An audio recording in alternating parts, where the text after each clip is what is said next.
അസ്സലാമു അലൈക്കും. അപ്പോൾ ഇന്നും നമുക്ക് പ്ലാസ്റ്റിക്കിൻ്റെ പറിക്കണ പണി തന്നെയാണ്. ഇതൊക്കെ തീർന്നിട്ടില്ല.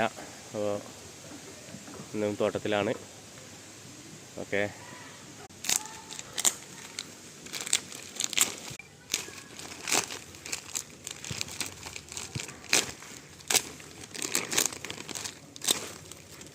കുറച്ചുകൂടി ഉണ്ട്. ഇത് കഴിഞ്ഞിട്ട് നമുക്ക് പുതിയ പ്ലാസ്റ്റിക് ഇടണമെന്ന് പറഞ്ഞല്ലോ.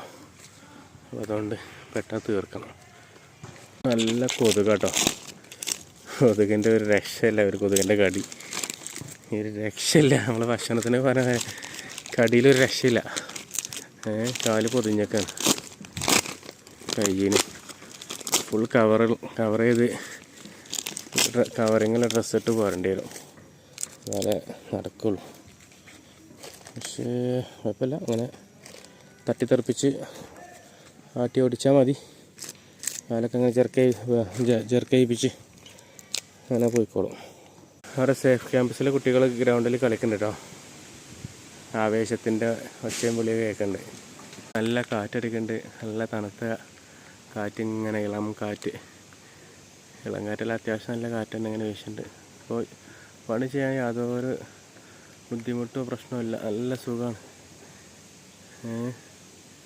കൊതുകടി ഉണ്ട്, അത് കുഴപ്പമില്ല. എന്നാലും ക്ലൈമറ്റ് സൂപ്പറാണ്. മഴയും കാറ്റൊക്കെ ആയിട്ട്. നമ്മളെ കൂവകൾ എല്ലായിടത്തും ഉണ്ട് കേട്ടോ. തോട്ടം മൊത്തം കൂവ തന്നെ. ഇത് ശരിക്ക് എടുക്കാൻ ആളെ കിട്ടിക്കഴിഞ്ഞാൽ നമുക്കിത് ഒരു ശരിക്കുള്ള കൃഷിയായിട്ട് തന്നെ മുന്നോട്ട് പോകാൻ ആഗ്രഹമുണ്ട്.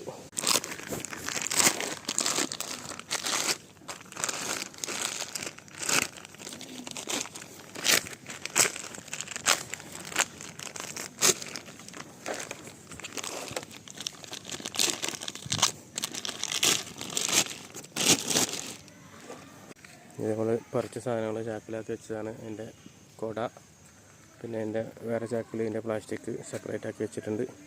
അതുപോലെ പറിച്ച് കൂട്ടി വെച്ചതാണ്. 8 കാലി കണ്ടോ.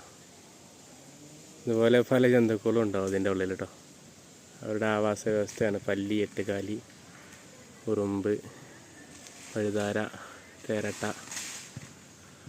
അങ്ങനെ പലതും ഉണ്ടാവും. കുഴപ്പമില്ല. അവർ നമ്മളെ കാണുമ്പോൾ പോവും, വീണ്ടും വരും. അതിനായിട്ട് അവിടെ പണിയിരിക്കുന്നത്. ഞാൻ ഇറങ്ങുന്നതിന് കുറച്ച് മുമ്പ് ഇറങ്ങിയതാണ്. ഇത് കണ്ടോ, ഒരു 8 കാലി മുട്ടയിട്ട് അവിടെ ഇരിക്കാനുള്ള പരിപാടിയില്ല തോന്നുന്നുണ്ട്. ശല്യപ്പെടുത്താതെ വയ്യ, അത് മുട്ടയും കൊണ്ട് ഓടിക്കോളും. അങ്ങനെ ക്ഷീണിച്ച് നിൽക്കണം.